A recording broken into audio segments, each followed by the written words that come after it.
What does the eclipse that happened today have to do with the end times and specifically your life?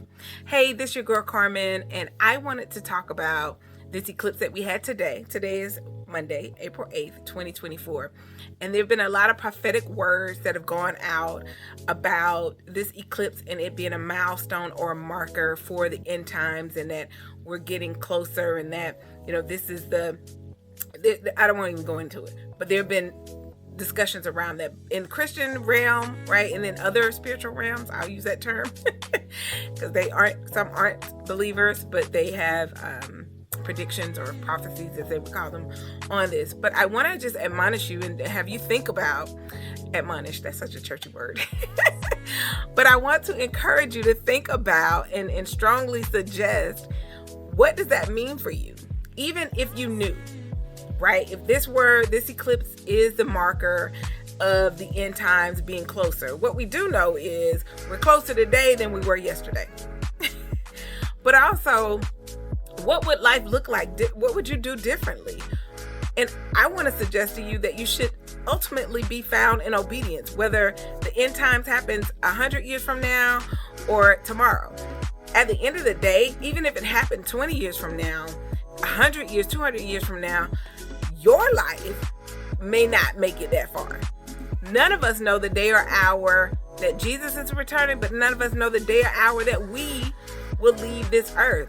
So you may not even make it to the quote unquote end times, to the end of the earth and the world as we currently know it. And so I want to encourage you to be found in obedience, whatever comes. So whether it's ultimately your death that comes, or the end of the world that comes, what we as believers have to be found and must be found faithful to the things that God has called us to do. So if this eclipse puts fire up under you and says, hey, it gives you that sense of urgency to really push and press and do with no holds bars in obedience to what God has called you to do, that's awesome and great. What you should not do is live in fear and back away from the things that God is calling you to do. Lean in even the more. So I don't know what all of this means. That's not the ministry or the lane that I walk in, because for me, one, I want to be on the first trip out. So, that whole after Jesus returns and tribulation periods after that, I don't even study that, because I'm on the first trip out, that part.